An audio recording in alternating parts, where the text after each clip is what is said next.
kibali ambacho umetujalia sisi wanao kuweza kusikia neno kutoka kwako. Nachokuomba tumwalika Mungu Roho Mtakatifu awe pamoja nasi wakati wa kujifunza neno lako. Shetani usipate nafasi kwa njia yote ile, tukisimama kinyume na kila nguvu ya giza inayotawala eneo hili, nguvu zote za wachawi, pepo wabaya katika ulimwengu wa roho, hata nguvu za majini za eneo hili zikapate kushindwa kwa jina takatifu la Yesu. Damu ya Yesu ikapate kufunika mahali hapa Bwana, wanao ukapate kusikia kitu kile ambacho Roho apenda kuliambia kanisa asubuhi ya leo. Kwa jina la Yesu naomba hayo Mungu, na kuamini kwamba Bwana umesikia na umefanya, na wote kwa pamoja tuseme amina. Amina. Haleluya. Amen. Bwana wetu Yesu Kristo Nazareti, sio sana ndugu zangu wapendwa mlioko pamoja na mimi hapa, na kwa wale mnao niangalia na kunisikiliza kwa njia ya televisheni kule mbali mliko, au kwa njia ya mitandao ya kijamii, kwa njia ya simu za mkononi, au kwa njia ya redio na vipaza sauti, pote pale mlipo. Haleluya. Bwana Mungu wetu ni mwema na kila wakati. Bwana Mungu wetu ni mwema, ndivyo Mungu alivyo. Haleluya. Ndugu zangu, basi katika Bwana Yesu leo nitazungumzia juu ya umuhimu wa kila anayedai kwamba anamjua Mungu, au ni Mkristo safi aliyeokoka, au aliyempokea Yesu na kuzaliwa upya roho wake katika familia ya Mungu, anavyotakiwa amuombe Mungu daima bila kukata tamaa. Amuombe Mungu daima bila nini? Kukata tamaa, kwa sababu kuna wakati mwingine Ibilisi anaukatisha tamaa juu ya mambo unayoyaombea kwamba yamechukua muda, hayaji. Hatakiwi mtoto wa Mungu awe wa kukata tamaa. Natakiwa tufikie kuwa na upako wenye nguvu za Mungu litakazo tufikisha kupokea baraka zote za rohoni ndani ya Yesu Kristo tunayemwamini kwa neema. Bwana asifiwe sana. Amen. Maana ziko baraka zote za rohoni kwa muamini aliyempokea Yesu, ambazo baraka hizo atapewa na Mungu kwa kuwezeshwa kwa neema, yani kwa kujaliwa na Mungu, maadamu mtu huyu amemwamini Yesu na kumpokea awe Bwana pekee na Mwokozi wa maisha yake. Haleluya. Amen. Na tunao mfano kwa Bwana wetu Yesu mwenyewe tunaye muamini kama Mwokozi wa maisha yetu. Yesu ambaye ametuokoa ni mfano kwetu. Alipojua kwamba yuko hapa duniani kwa ajili ya Baba, kama na mimi na wewe tunavyotakiwa tufahamu kwamba wakati huu tumeokolewa na Yesu, tupo hapa duniani kwa huu wakati uliosalia kwa ajili ya Mungu aliyetuzaa upya roho zetu katika familia yake, na si kwamba tuko hapa duniani kwa ajili ya kitu kingine. Bwana asifiwe sana. Ndio maana hatujafa, tupo hapa ili kulitimiza kusudi la Mungu kutuokoa, maana kila mmoja aliyeokolewa na Yesu anao mpango wa Mungu au analo kusudi.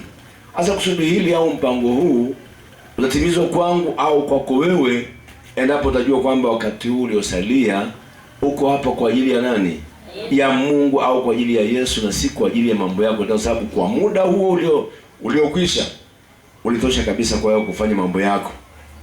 Kwa hiyo muda mwingi wa Yesu alipokuwa hapa duniani alimuomba Baba aliyempeleka wakati mwingine kwa maombi ya kufunga au kukesha mlimani usiku kucha, akimuomba Baba ili aweze kumwonyesha mpango wake, yani aweze kuyajua mapenzi yake Baba ya kila siku, ili aweze kuwa na upako wenye nguvu za kumshinda shetani na watumishi wake wote ambao wamejaa katika ulimwengu huu, na mwishoni aimalize kazi.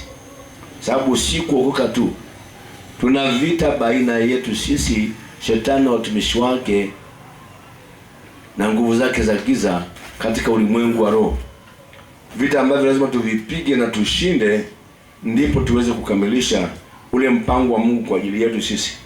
Tunasoma katika Injili ya Yohana sura hii ya 4 mstari wa 31 kuendelea hivi. Huko nyuma wanafunzi wakamsihi wakisema, Rabi ule. Unaona, wanafunzi wa Yesu walikwenda kununua vyakula, wamekuja wameviandaa vizuri. Sasa wanamsihi Yesu afanye nini? Ale. Rabi ule. Sasa unasema hivi, akawaambia, mimi ninacho chakula msichokijua ninyi. Basi wanafunzi wake wakasemezana, je, mtu amemletea chakula?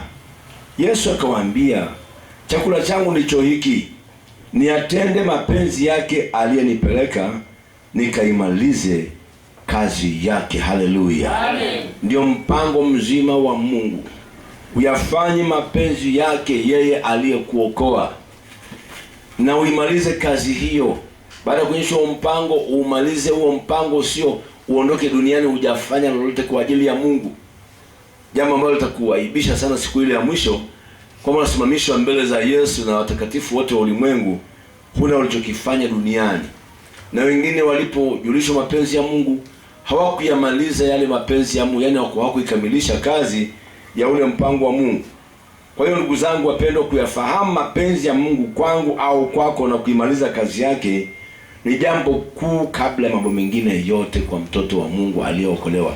Jambo kubwa sana hilo. Bwana sio sana.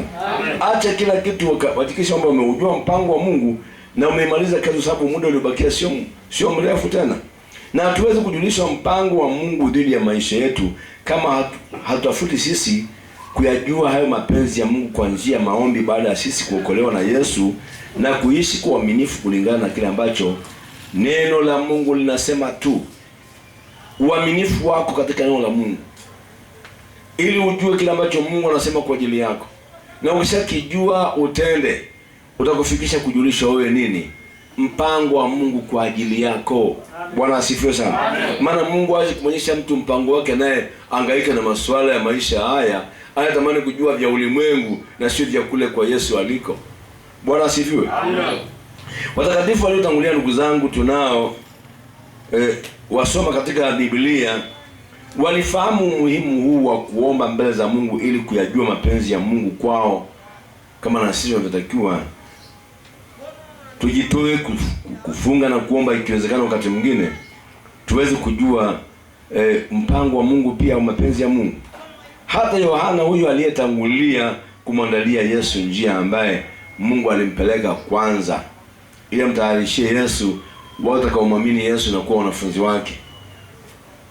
Yeye Yohana Mbatizaji alikuwa ni muombaji sana mbele za Mungu aliyempeleka, na hata aliwafundisha wanafunzi wake kuomba na umuhimu wa maombi kwa ajili yao, kuomba ili wajue mpango wa Mungu wa kila siku.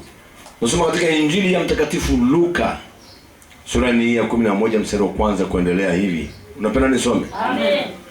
Ikawa alipokuwa mahali fulani akiomba. Nani huyu? Yesu.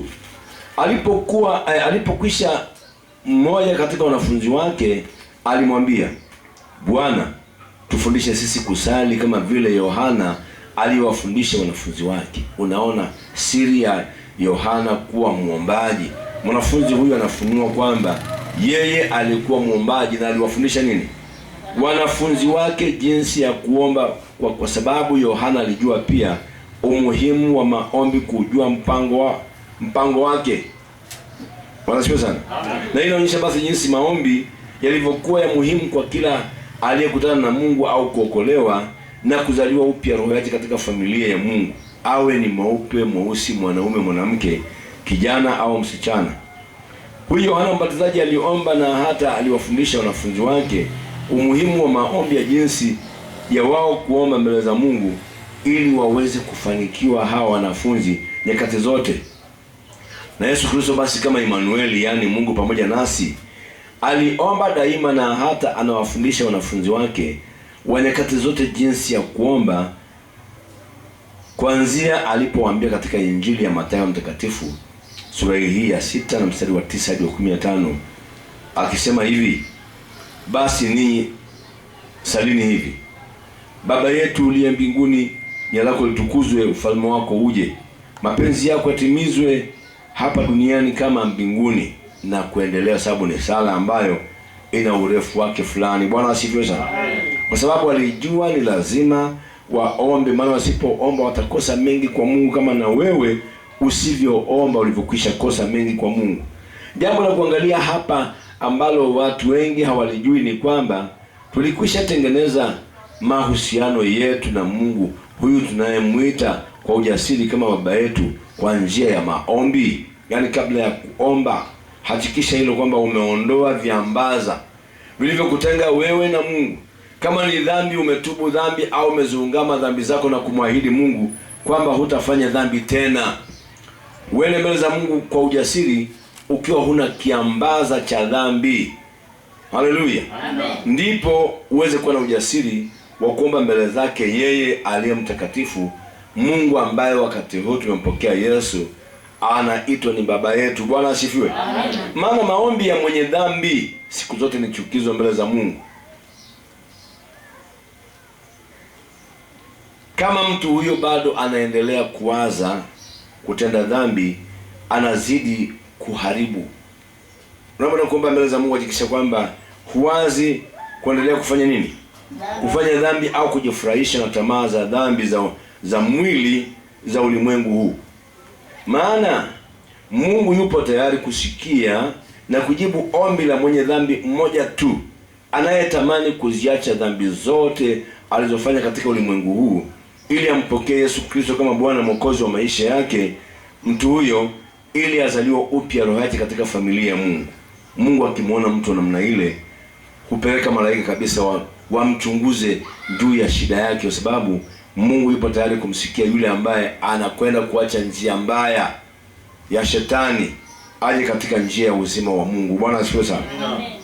Lakini kama mtu hata kama atakuwa mshirika wa dini gani katika ulimwengu huu na mwenye cheo kikubwa kiasi gani cha dini katika ulimwengu huu, anakimbilia kumwomba Mungu kwa tatizo lilompata au kwa shida alionayo, aidha ni ugonjwa, ajali au uhitaji gani, wakati bado ana mawazo yeye ya kujifurahisha na mambo ya udhalimu au ya dhambi, si rahisi apate msaada wa Mungu au asikilizwe juu ya maombi yake. Maana nawaza tu kufanya dhambi. Ndio maana wako anaungama kila siku tu. Sababu anaungama na huku bado anawaza kwamba akishatoka hapo akiwa mzima au akipata msaada anakwenda kurudia dhambi ile ile. Anachomfanya asifanye dhambi kwa sababu ana shida, anaumwa, amekamatwa kweli kweli. Lakini angepona angeendelea bado kuchapa dhambi. Mungu hawezi kusikia maombi ya mtu kama huyo. Ndio maana inatakiwa mtu awe na uhakika wa yeye binafsi kumpokea Yesu Kristo maishani mwake, ili azaliwe roho yake upya katika familia ya Mungu kwanza, yaani aokolewe, ndipo awe na kibali cha kuomba mbele za Mungu, ambaye atakuwa wakati huu ni kama mwanae na Mungu kama babaye. Bwana asifiwe sana. Kwa sababu katika Injili ya Yohana sura ya 1 mstari wa 12 tunasoma kwamba wale wote waliompokea Yesu na kumfanya awe Bwana pekee na Mwokozi wa maisha yao, Mungu amewapa uwezo wa kufanyika kuwa nini? Watoto wa Mungu. Kwa hiyo tamani ufanyike kwanza mtoto wa Mungu kabla ya kuomba mbele za Mungu.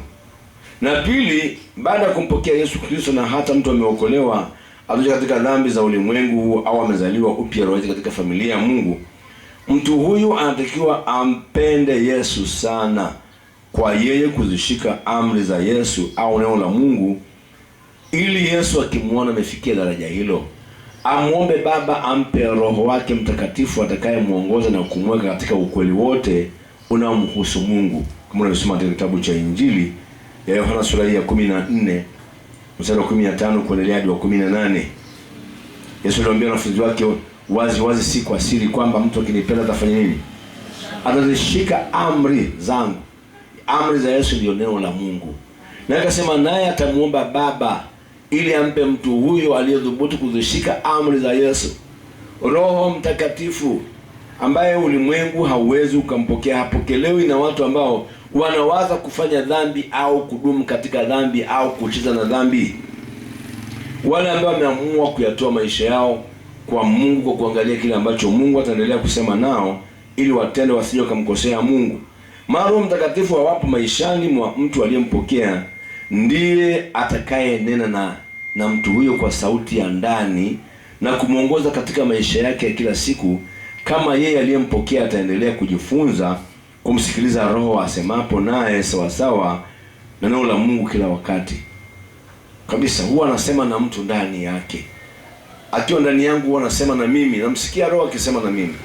Akiwa ndani yako atasema na wewe kama utaendelea kujifunza kumsikiliza anaposema na wewe pindi unaposoma neno la Mungu au unaposikia hata mtumishi wa Mungu akifundisha neno la Mungu kila wakati. Maana neno la Mungu linasema kwa habari ya ujio wa Roho Mtakatifu kwa mtu yule atakayeishi kwa uaminifu katika neno la Mungu au amri za Yesu, kwamba atapokea nguvu akisha kumjilia juu yake Roho Mtakatifu. Soma kitabu cha Matendo ya Mitume sura hii ya 1 mstari wa 8, utasikia Luka akilizungumzia hili. Anasema mtapokea nguvu akisha kuajilia juu yenu Roho Mtakatifu, nanyi mtakuwa mashahidi wangu katika Uyahudi wote na Samaria na hata mwisho wa nchi. Ndivyo Yesu alivyosema kwa wanafunzi wale wa kwanza, na zoezi la kumpokea Roho Mtakatifu limekuwa likiendelea kwa wanafunzi wa nyakati zote walioishi kwa uaminifu katika kuyashika maneno ya Mungu ambaye amewatakasa hata wafikia kumpokea Roho Mtakatifu. Wanapewa nguvu. Hii nguvu ya Roho Mtakatifu, ndugu zangu, ndani ya muamini ndiyo inayosababisha huyo mtu kuwa na upako wa kimungu nyakati zote. Sema upako wa Mungu. Upako wa Mungu. Upako wa Mungu. Inatakiwa kila aliyemwamini Yesu akampokea Roho Mtakatifu awe na upako wa Mungu nyakati zote. Na upako maana yake ni nini? Upako ni nguvu ya Mungu kwa ajili ya kutimiza mpango wa Mungu kwa mtu aliyempokea Roho Mtakatifu.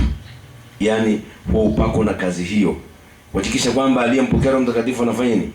Anautimiza ule mpango wa Mungu. Ndio maana upako huu hautakutoka labda wewe ufanye dhambi kisha Roho Mtakatifu atoke na huo upako wake. Kile kama huo mtakatifu upako huu hautakuacha. Utahakikisha umetimiza ule mpango wa Mungu ambao amewekeza ndani yako baada ya kukujaza wewe na Roho wake Mtakatifu. Haleluya.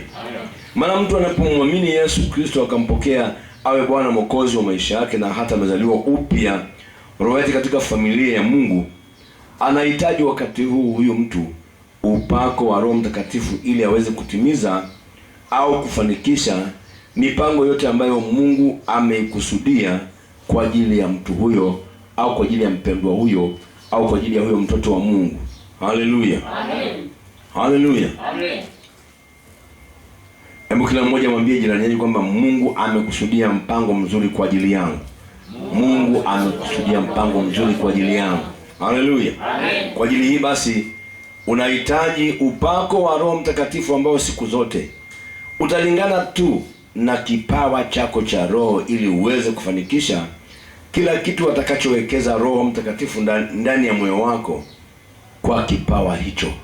Bwana asifiwe sana. Amen. Kwa hiyo upako wa Roho Mtakatifu kwa kila aliyezaliwa upya roho yake katika familia ya Mungu ni wa muhimu sana. Tafuta hilo. Acha utafuta pesa na maisha haya. Tafuta upako wa kile ambacho Mungu amewekeza ndani yako. Huo ndio utajiri wako. Bwana asifiwe sana. Amen. Wakati ule kabla hatujamwamini Yesu, ndugu zangu, na kuzaliwa upya roho zetu katika familia ya Mungu, tulikuwa tunaishi chini ya utawala na uongozi wa Shetani na watumishi wake na upako wa kishetani, kwa sababu yeye ndiye mkuu wa ulimwengu huu. Yeye Ibilisi aitwa mtawala ulimwengu, naye na upako wake kwa wale ambao wameamua kuishi na yeye, wameamua kuendelea kufanya dhambi. Maana Roho Mtakatifu wa Mungu awapo maishani mwetu huwa na kazi ya kutuongoza na kututia katika ukweli wote kumhusu Mungu, kwa maana hawezi Roho Mtakatifu kunena kwa shauri lake mwenyewe, lakini yote atakayoyasikia kwa Mungu au kwa Yesu atayanena, na mambo yajayo Roho Mtakatifu atatupasha habari yake. Linganisha hili na Injili ya Yohana sura ya 16 mstari wa 13. Na katika Warumi sura ya 8 mstari wa 14, mtumishi wa Mungu Paulo anasema katika waraka wake huu kwamba kwa kuwa wote wanaoongozwa na Roho wa Mungu hao ndio wana wa Mungu. Kwa kuwa hamkupokea tena roho ya utumwa iletayo hofu, bali mlipokea roho ya kufanywa wana, ambayo kwa hiyo twalia Aba, yani Baba. Na Roho mwenyewe ushuhudia pamoja na roho zetu ya kuwa sisi tu watoto wa Mungu. Ndio maana Mungu kamtuma Roho Mtakatifu kwa muamini mwaminifu au kwa mtoto wake mwaminifu katika Kristo, ili amshuhudie kwamba ni kweli yeye amekuwa mtoto wa nani?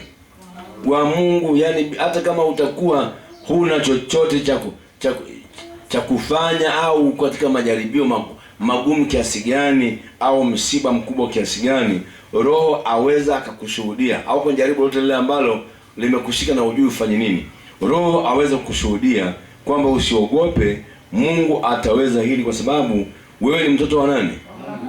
Na Roho Mtakatifu akiwa ndani yetu, ndugu zangu, hutusaidia pia kuomba, sio kutushuhudia tu kwamba sisi ni wana wa Mungu. Hutusaidia pia kuomba maombi yenye upako yanayokubalika mbele za Mungu. Mungu hapokee kila ombi tu la hivi hivi. Hata kuna ombi ambalo linakubalika mbele zake, ambalo limechangiwa na nguvu za upako wa Roho Mtakatifu kumpandia pale juu. Bwana asifiwe sana. Amen. Nasoma katika waraka wa Warumi 8:26 hivi: kadhalika Roho naye hutusaidia udhaifu wetu. Unaona, mwanadamu bila Roho Mtakatifu ni mdhaifu. Anachoomba mbele za Mungu ni madhaifu tu. Haweza kaomba vitu vya ajabu hata Mungu akamshangaa na malaika akamshangaa. Kwa maana hatujui kuomba jinsi tupasavyo. Hakuna mtu anayeweza kujua jinsi ya kuomba inavyotakiwa, hata kama ataomba masaa 3-4 kwa akili zake. Lakini Roho mwenyewe, huyo Roho sasa akiwa ndani yangu au ndani yako, hutuombea kwa kuugua kusikoweza kutamkwa, na yeye aichunguzaye mioyo aijua nia ya Roho ilivyo, kwa kuwa huwaombea watakatifu kama apendavyo Mungu. Ni Roho Mtakatifu ndani yangu au ndani yako atakayeweza kuomba akiwa ndani yangu au ndani yako, sawa sana mpango wa nani? Wa Mungu. Na kumwomba Mungu kwa akili zetu bila msaada wa Roho Mtakatifu wa Mungu ni maombi dhaifu yasiyokuwa katika mpango wa Mungu. Uelewe hilo. Maombi dhaifu. Ndio maana Yesu akuona kwamba ni vema aende mbinguni awaache wanafunzi tu wakiendelea kumwomba Mungu kwa akili, kwamba waisubiri ahadi ya Roho Mtakatifu, wasibiri hata nyumbani. Warudi pale Yerusalemu, wapande katika ile nyumba orofani kule, wakae wakimsubiri Roho Mtakatifu, huyo ambaye ni walazima sana kwa kila atakayemwamini Yesu na kumpokea. Awavike uwezo utokao juu utakao wasaidia katika maombi yao ya kila siku, ibilisi asiweze kuyazuia. Maana maombi bila Roho Mtakatifu, shetani aweza kayazuia kama alivyozuia maombi ya Danieli. Wanasikia sana? Amina. Ibidi kabisa malaika atumwe kutoka mbinguni kupambana na shetani, ayaachie maombi yale ambayo yatakiwa yafike mara moja kwa Mungu yakawa amechelewa. Sasa basi kipindi hiki Mungu mtuma Roho Mtakatifu kwa muamini aliye mwaminifu katika neno la Mungu, aweze kuwa msaada katika maombi yake pindi atakapoomba mbele za Mungu ambaye ni baba yetu sasa. Haleluya. Amen. Na tufahamu pia kwamba kwa Roho Mtakatifu wa Mungu kuja na kufanya makao ndani yetu kama msaidizi wetu, mwalimu, fariji na kiongozi wa maisha yetu, ni sawa sawa na Yesu amekuja ndani yetu. Na kwa ajili hii basi ni vema tumtegemee sana Roho Mtakatifu katika mambo yote, ili tumshinde shetani na jeshi lake la pepo wabaya katika ulimwengu wa roho, na watumishi wake wachawi wanaotawala pamoja na shetani katika ulimwengu wa roho katika dunia hii. Haleluya. Amen. Maana mtume Yohana anasema katika waraka wake wa kwanza wa Yohana sura hii ya 4 mstari wa 4 kwamba ninyi watoto wadogo mwatokana na Mungu, nanyi mmewashinda, kwa sababu yeye aliye ndani yenu ni mkuu kuliko yeye aliye katika dunia. Roho Mtakatifu anapokuwa basi ndani yetu, anamwakilisha Yesu aliye mkuu zaidi ya yule aliye wa dunia hii ambaye ni ibilisi.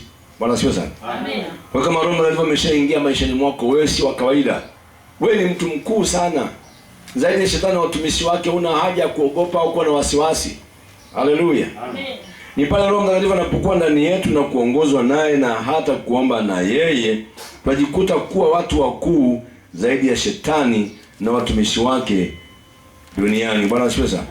Na tufahamu pia kwamba pamoja na sisi kufanyika kuwa watoto wa Mungu baada ya kumpokea Yesu Kristo, na hata tumempokea Roho Mtakatifu wa Mungu aliye mkuu kuliko yeye aliye katika dunia hii, kwamba sisi kama wana wa Mungu sasa na kanisa la Yesu Kristo duniani tunaishi nyakati za mwisho ambazo ni hatari kuliko nyakati zingine zilizowahi kuwepo katika historia ya hii dunia. Wanasikia? Nyakati ambazo zina mtandao mkubwa sana wa shetani na nguvu zake za giza zinazofanya kazi ya kuharibu mpango wa Mungu kwa wanae katika ulimwengu wa roho. Tupo katika vita vya ulimwengu huo. Ndio maana kwa ajili hii tunamhitaji Roho Mtakatifu sana. Wanasikia sana? Amen. Maana mtandao wa shetani umefanikiwa kutawala maeneo mengi katika dunia, maeneo ambayo ni muhimu kama vile anga limetawaliwa na shetani, hewa imetawaliwa kwa sehemu kubwa, ardhi, moto, maji. Unaona, hata mambo ya kwenda na wakati, mambo ya sayansi, haki za watu, unaona, mambo ya magonjwa na kadhalika. Na hata ameingia kanisani siku za leo akijifanya kana kwamba yeye ni nani? Ni Mungu. Ameshaingia mpaka patakatifu ili avuruge tu mpango wa Mungu, awafanye watu wawe hawafai pindi parapanda itakapolia kwamba Yesu ameonekana mawinguni. Na hao ndio wanaokuja wakijifanya kwamba ni watumishi wa Mungu, kisha wanabadilika, wanasema kwamba hata Biblia haiko sahihi, ili kuanza kuwaondoa watu katika ile imani. Maana chanzo cha imani halisi ya kimungu ni kwa mtu kusikia, kunakotoka na mtu huyo kusikia nini? Neno la Kristo. Sasa mtu anasema kwamba Biblia haiko sawa sawa, tayari na kutoa katika ile imani sahihi, uwe na imani ya kupotea. Ndio maana kasi ya kuenea kwa uasi, ndugu zangu, na uovu duniani ni kubwa sana, hata imekuwa inaongezeka siku hadi siku haraka sana, kwa sababu ya mambo haya, sayansi, teknolojia na mambo ya mitandao ya kijamii. Bwana asifiwe. Amen. Kwa hiyo katika kila hali linalofanyika, katika kila linalofanyika hapa duniani kwa wakati huu ni lenye madhara ya kuangamiza wanadamu au kuwatoa katika imani halisi. Ndio maana ukayachunguza yale yanayofanyika kwa undani au yanayosemwa kwa undani katika ulimwengu wa roho ukiongozwa na Roho Mtakatifu wa Mungu, utagundua kwamba kuna shetani na wakuu wake wa giza na watumishi wake wachawi nyuma ya kila tukio ambalo linakwenda kutendeka katika ulimwengu huu, ambao ndio waliosababisha tukio hilo au ugonjwa huo, vita hivyo au ajali hizo. Ukichunguza matukio ambayo yanatendeka sasa hivi kwamba ni ajali imetokea, ukichunguza kwa undani, ukimwomba Roho Mtakatifu akufunulie, utaona kwamba katika ajali hiyo shetani yuko nyuma yake. Yale magonjwa haya kutengenezwa ya kumaliza watu kwa mara moja, watu wengi, au kama tauni, ni mambo ambayo nyuma yake yupo shetani na watumishi wake. Bwana asifiwe sana. Amen. Matokeo ya anguko la wazazi wetu wa kwanza, Adam na Hawa, katika bustani ya Edeni, ndugu zangu, wanadamu wengi weupe kwa weusi, wanaume na wanawake, vijana wasichana hapa duniani wamekuwa wakijikuta katika matatizo mengi yasiyokuwa na msaada, na wakiwa hawajui wafanye nini, wala hawajui chanzo chake ni nini. Kumbe ukichunguza kwa undani chanzo cha matatizo wanayokumbana nayo, kuna harakati kubwa za majini au mapepo au wachawi katika ulimwengu wa roho, ambao hutenda kazi ya kuendesha maisha ya watu kwa siri, ambao hawajampokea Yesu, bila wao kujua kinachoendelea. Bwana asifiwe sana. Amen. Tuko pamoja? Amen. Katika hali yenye matatizo kama haya, ingefaa kwa kila mwanadamu kufahamu mambo kama hayo, haswa wale ambao walikwisha mpokea Yesu awe Bwana Mwokozi wa maisha yao na kuzaliwa upya roho zao katika familia ya Mungu, kwamba yapo mambo kama hayo ya kishetani ya asili katika ulimwengu wa roho, na hata yamekwisha waangamiza wengi bila Yesu, na hata kuharibu wengi katika wanaosema kwamba ni wa Yesu. Lakini jambo la kumshukuru Mungu mno ni kwamba kuna nguvu yenye upako wa Roho Mtakatifu wa Mungu, nguvu yenye uwezo wa kuokolewa na yale yanayokwenda kutokea kwa ajili ya ulimwengu. Kwa mtu yule aliyempokea Yesu kisha akampokea Roho Mtakatifu, nguvu ambayo atosha kumponya, kumlinda na kumuongoza awe katika ukweli wote kumuhusu Mungu daima, na kumpa ufunuo juu ya watumishi wa kweli wa Mungu na watumishi wa uongo wa shetani watakao jaribu kuharibu dunia. Bwana asifiwe sana. Amen. Kwa hiyo iko nguvu ya Roho Mtakatifu kwa waliompokea wakajazwa na yeye na kupewa karama za kuongoza kanisa au kusimamisha kanisa, na hata kuwapa usalama wa roho zao. Bwana asifiwe sana. Amen. Na tufahamu pia kwamba kwa waumini wengi kuwa washirika wa dini bila ujuzi wa kumpokea Roho Mtakatifu na kuvikwa uwezo wenye nguvu tukao juu na Roho Mtakatifu.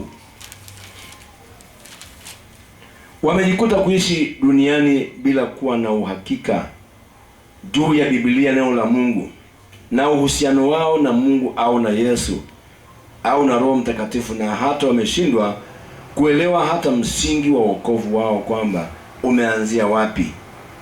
Washirika wa aina hii, pamoja na kusema Bwana asifiwe, tumsifu Yesu, shalom na kadhalika, huwa wadhaifu sana na watu wa kusita nyakati zote katika kutembea na Yesu. Hawezi kutulizana mahali pamoja wakati wote, kwani ni watu wenye wasiwasi na hofu nyakati zote, na wenye kutangatanga kutafuta dhehebu zuri zaidi ya lingine kwamba ni lipi. Wako watu ambao wanasaka madhehebu, hawakai mahali pamoja kwa sababu hawana hata uhakika wa imani walionayo. Wanahisi Mungu anakaa katika nini? Madhehebu. Kwa hiyo wana kazi ya kutangatanga, maana wana wasiwasi na hofu. Haleluya, amen. Kwa hiyo wanatafuta dhehebu zuri zaidi ya lingine ni lipi. Watu wa aina hii hawatakaa wafikie kumpokea Roho Mtakatifu wala kuziona baraka za Mungu ambazo siku zote zina utele. Baraka za Mungu zina utele, yani zina mafanikio ambayo yanafurika, yanajaa na kufurikia chini. Bwana asifiwe. Maana kila kinachotoka kwa Mungu kama uzima au baraka kwa mtoto wa Mungu nyakati zote, ndugu zangu, kina utele kwa kila mtoto wa Mungu atakayeishi kwa uaminifu. Kama baisikeli ulionayo Mungu amekupa kwa sababu ya kuona uaminifu wako kwa Yesu, hutakuwa na baisikeli moja, unaweza kuwa na baisikeli nyingi tu, sababu kuna utele. Maana anasema kwamba mimi nilikuja muwe na uzima kisha muwe nao tele. Mambo ya kwa Yesu au ya kwa Mungu ni ya utele. Kama ulitembea kwa uaminifu ukapewa gari moja, ukaendelea kuonyesha uaminifu, waza ukawa na magari tele. Bwana asifiwe sana. Amen. Ulikuwa na uaminifu kwa Mungu ukajenga nyumba moja nzuri sana, ukaendelea kuonyesha uaminifu kwa Yesu, waza ukawa na majumba mengi tu mpaka na ya kupangisha. Amen. Bwana asifiwe. Amen. Ndivyo mambo ya kwa Yesu yalivyo kwa mtu atakayeishi kwa uaminifu. Pamoja na kwamba yeye aliyempokea Yesu Kristo na kuzaliwa upya katika familia ya Mungu, ndugu zangu, hapo mwanzoni anapokuwa ameokoka tu, hushushwa uwezo wake wa kimwili mpaka pale chini kabisa, ili kuanza maisha mapya ya Yesu, ya kuinuliwa na Yesu mwenyewe.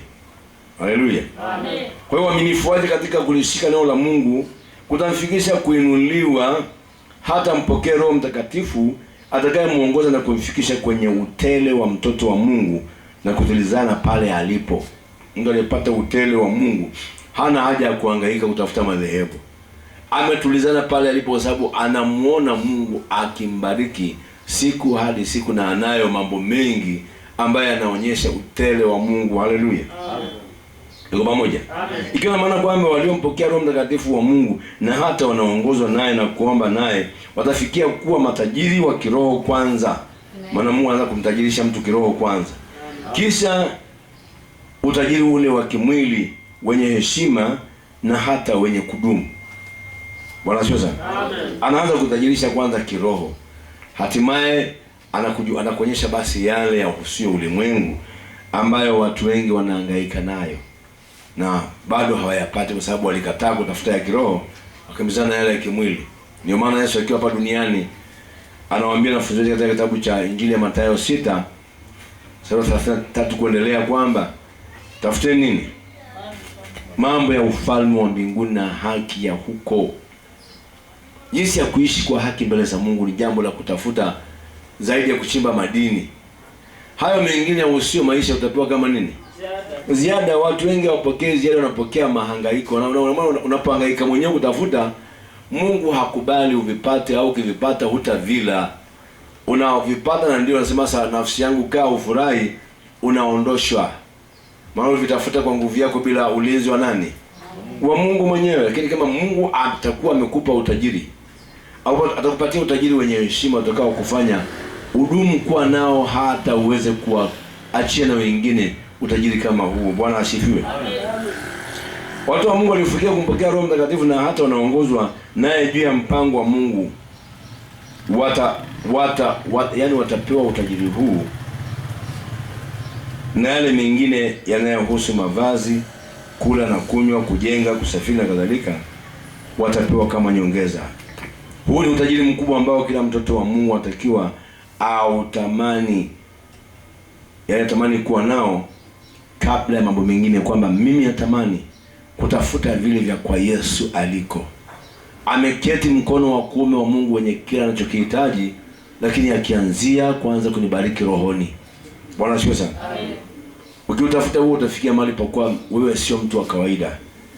Maana umaskini kwa mtoto wa Mungu una kazi ya kudhoofisha ufalme wa Mungu usifahamike kwa wengi duniani, na Mungu asingetamani kuona mtu ambaye ni maskini kabisa. Umaskini kwa mtu wa Mungu ni laana kabisa. Mungu asingetamani kuona kwamba wewe ni huna mbele wala nyuma, na wakati tunasema una Yesu.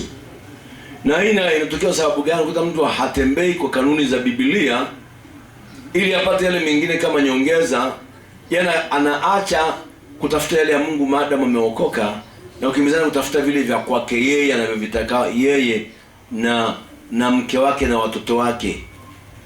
Mwisho Mungu anakushangaa kwamba wewe katika ufalme wake huwezi ukafanya lolote lile, kwa sababu kama unawaza ukifanikiwa ujenge mambo yako wewe, Mungu haachi kupatia nyongeza. Bwana asifiwe. Amen. Tuko pamoja? Amen. Tunaona kina Petro, Yakobo na Yohana walikuwa ni watu wenye wake na watoto, lakini hatuoni mahali wakijisumbua na familia zao wala nyumba zao kwamba wale nini wavae nini. Lakini Yesu alipouliza swali moja siku moja kwamba toka nilipowatuma mmepungukiwa na kitu, walisema tumepungukiwa. Naam? Kwa sababu walikuwa na ziada katika yale ambayo yanahusu maisha. Mungu alihusika na nyumba zao, kuwatunza wake zao na watoto. Hatuoni mahali ambapo wanarudi kumwambia Yesu kwamba tumepata hasara kukufuata Yesu. Tumekuta nyumba zetu zimeshatekwa kwa sababu ya madeni, au tumeshindwa kulipa kodi, au watu wamefukuzwa shuleni. Hapana, hatuoni hilo. Maana Mungu alihusika na yale waliokuwa wanahitaji, kwa sababu walikuwa wanatafuta mambo ya ufalme wa mbinguni na haki ya huko. Bwana asifiwe sana. Amen. Kwa hiyo hakuna mtu maskini atakayeweza kupanua au kuongeza wala kuendeleza ufalme wa Mungu kirahisi kama yeye anaishi kwa kuangalia mambo ya dunia na tamaa zake. Na mpango wa Mungu kwamba yeye akufanikishe kwa wewe kuangalia mambo yake uweze kuendeleza nini? Ufalme wa Mungu duniani. Sasa mtu ambaye amekuwa akiishi kwa hasara baada ya kuzaliwa upya katika familia ya Mungu, asiye katika mpango wa Mungu, atakachoweza kusema na kutamani nyakati zote ni yeye kusema kwamba kama kungelikuwa na fedha ningeweza kufanya kazi ya Mungu. Angetaka kwamba kama kuna fedha za kulipwa haifanyi nini? Kazi ya Mungu. Si kwamba anatafuta kujua mpango wa Mungu ili Mungu ampe fedha ya kufanya ile kazi. Natamani kwamba kama kumekuwa na pesa ambazo watu wanagawiwa, kwamba hizi pesa ndugu yangu tulizana, basi usiende kwenye kibarua kwenye shughuli yote ile. Hapo ndipo angeweza kusema afanye nini? Mpango wa Mungu au kazi ya Mungu. Sasa Mungu haendi hivyo, ni kinyume. Bwana asifiwe sana. Amen. Mwana unataka wewe utafute huo mpango wake au mapenzi yake yeye. Na ukishajua yale mema ufanye yale yanayompendeza Mungu vile vile. Unashangaa akikupatia mambo mengi ya baraka ambayo atawafanya wengi wasage meno au waone wivu. Bwana asifiwe sana. Amen. Sasa basi ukimuuliza wewe mtu kwa anasema kwamba kama kungekuwa na fedha ningeweza kufanya kazi ya Mungu, ukamuuliza kwamba hizo fedha zitatoka wapi, ndipo upewe wewe ili ufanye kazi ya Mungu. Maana huwezi kusema utajenga kanisa la Yesu bila fedha. Wala huwezi kusema kwamba utanunua vyombo vya kuhubiria au vya ibada kanisani bila nini? Fedha. Zaidi sana siku za leo mtu huwezi hata ukasema kwamba utahubiri injili yenye mafanikio bila wewe kupata fedha. Sasa fedha ukizipata wewe unawaza kwenda kujenga mambo yako, wewe utahubiri injili saa ngapi? Naam? Na je, Mungu atakubariki vipi wewe tajiri wakati wewe unawaza kujenga ya kwako sio katika yale na kutaka wewe ufanye ya kuongezea utajiri tena ya kuongezea utele? Si rahisi. Bwana asifiwe sana. Amen. Umaskini unamjengea mtoto wa Mungu hasira yenye wivu na chuki nyakati zote. Hilo uelewe au andika. Kwamba umaskini unamjengea mtoto wa Mungu aliyeokolewa vizuri tu hasira yenye wivu na chuki nyakati zote. Maana mtu maskini ni mtu mwenye hasira, yenye wivu na chuki isiyokuwa na sababu, kwa sababu anayemchukia, kumkasirikia, hajamwekea mkono kuzuia baraka zake zisimjie. Bwana asifiwe sana. Amen. Ni yeye tu ameshindwa kutembea na kanuni za Mungu, sasa kashindwa kutana na Mungu katika uhitaji wake au katika maisha yake. Bwana asifiwe. Amen. Sasa hasira hiyo ya nini sasa? Naam. Ni hasira isiyokuwa na sababu. Ni mtu ambaye ameshindwa kupokea utajiri wa Yesu au wa Mungu. Ni mtu wa kukwazika kila mara na kulaumu watu.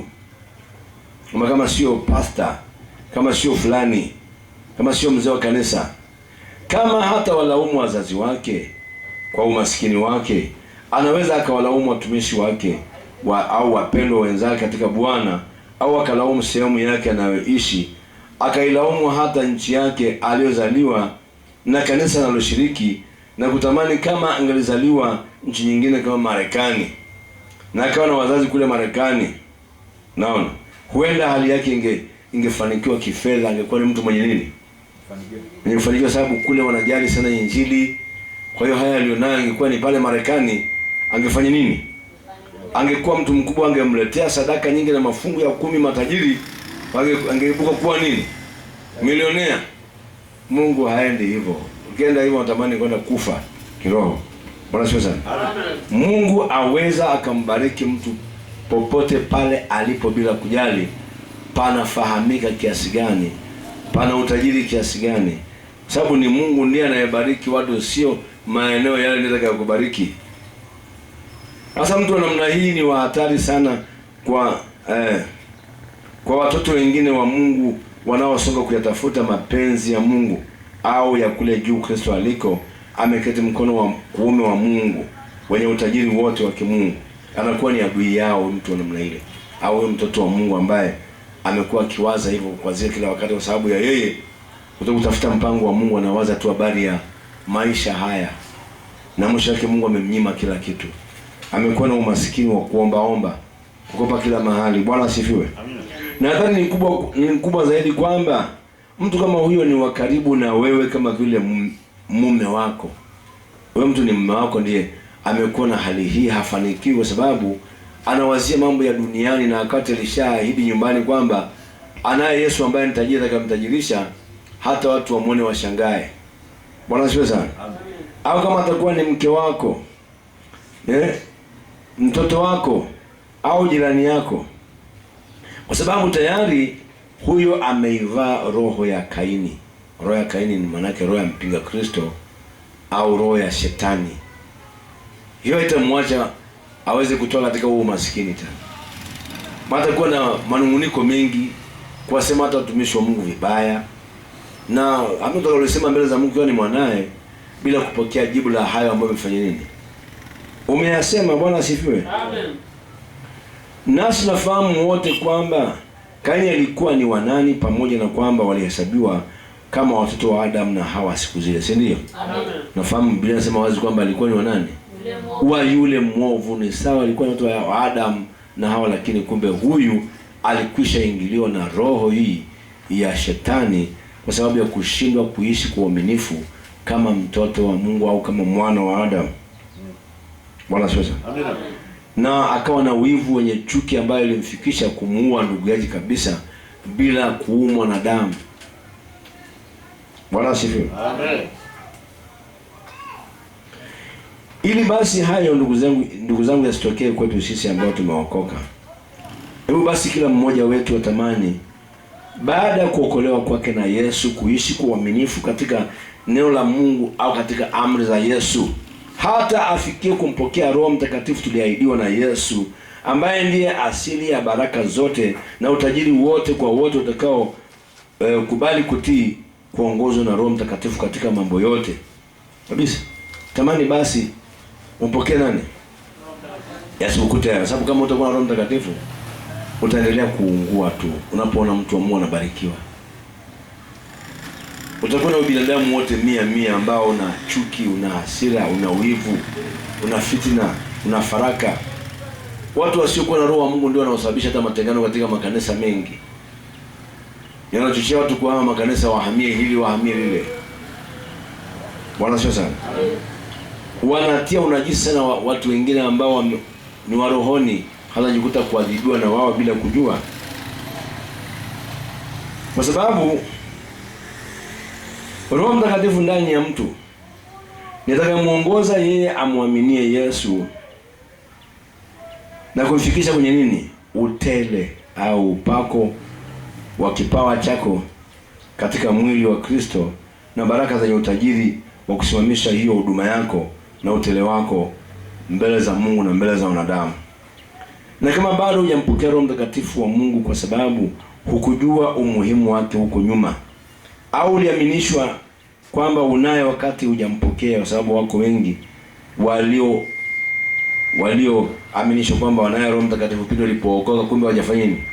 Hawajampokea, wakatembea kwa nguvu za kibinadamu au za kimwili, kujiaminisha kwamba wako na roho, wana nguvu, kumbe hawana nguvu. Ibilisi akiwaangalia anaona kwamba hawana nini? Hawana chochote cha upako wa Roho Mtakatifu. Hata wamejikuta wakijikwaa kwa mambo mengi ya dhambi na kuwa hukumu watu wasiokuwa na sababu, unaona, kuwakwaza watu wengine bila sababu. Wale Biblia inasema kwamba makwazo hayana budi kufanya nini? Kuja, lakini ole wake mtu yule ambaye makwazo hayo yaja kwa ajili yake. Yesu alisema kwamba ingefaa mtu afungiwe jiwe lini? La kusagia, atoswe katika kilindi cha nini? Kulikoni ile adhabu atakayokwenda kukumbana nayo, ikiwa na maana kwamba ni mambo magumu zaidi. Bwana sio sana. Amina. Sasa basi kila mtu aliyeokoka anatakiwa ahakikishe kwamba ni kweli kabisa mpokea nani? Roho Mtakatifu. La sivyo mnaweza mkao mnapambana ndani ya nyumba, ni mke na mume, mmoja na Roho Mtakatifu, mmoja hana Roho Mtakatifu. Ni baba na mtoto, kwa sababu yeye na Roho Mtakatifu, mtoto hana nini? Au mtoto na Roho Mtakatifu, baba na Roho Mtakatifu. Kuna vita ambavyo havitakuwa na msaada wa kibinadamu kuacha Mungu mwenyewe. Unasikia sana? Kwa hiyo huna haja ya kuendelea kuishi kiasara kama bado hujampokea Roho Mtakatifu, wakati mlango wa kumpokea Roho Mtakatifu uko wazi hata leo. Yesu hajarudi bado kuchukua kanisa, kwa sababu Yesu kishakuja na kunyakua au kuwatoa walio wake, na Roho Mtakatifu ataondoka na wateule hao. Lakini maadamu Yesu hajaja bado, Roho Mtakatifu yupo wazi kwa wale wanaotamani kumpokea, wenye kiu na njaa ya haki, ambao wamejitoa kuishi kwa uaminifu katika neno la Mungu ili wasimkosea Mungu. Wampokee huyu Roho Mtakatifu kama msaidizi, mwalimu, kiongozi na mfariji wa maisha yao. Bwana asifiwe sana. Amen. Kwa hiyo sasa huna haja ya kuendelea kuwalaumu watu, bali mtafute Roho Mtakatifu. Na wakati mwingine pia kama muamini atakuwa hajampokea, anatakiwa amuombe Mungu ambaye ni Baba aliye mwema kwa wanae waliomwamini Yesu na kumkubali, bila kujali jinsia zao, rangi zao, au aina zao, au makabila yao. Ndio maana tunasoma katika Injili ya Yohana, Injili ya Luka mtakatifu, sio Yohana. Luka mtakatifu sura ya 11 mstari wa 13, Yesu anaposema hivi, napenda nisome. Anasema Yesu, basi ikiwa ninyi mlio waovu mnajua kuwapa watoto wenu vipawa vyema, je, Baba aliye mbinguni hatazidi sana kuwapa Roho Mtakatifu hao wamuombao? Hatafanya nini?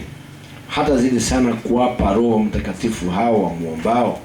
Wakati mwingine ukiona kwamba ahadi hii haijatimia kwako, usione aibu kumwambia Mungu, nipe nini? Roho wako Mtakatifu, kwa sababu natamani aniongoze katika ukweli wote kukuhusu wewe. Nataka nipe kipawa cha kutumikia Bwana, nisiishi mtu hivi ambaye hana huduma yote ya kiroho, mtu akutaabika na maisha. Maana pindi unapogundua kipawa chako, umegundua utajiri wako, Bwana asifiwe sana, na uzima wako. Unapofahamu kipawa changu ndicho hiki, ukaingia kazini kukifanya kama vile Mungu alivyowekeza ndani yako njia ya Roho Mtakatifu, utakuwa umeuaga umasikini kwa jinsi yako.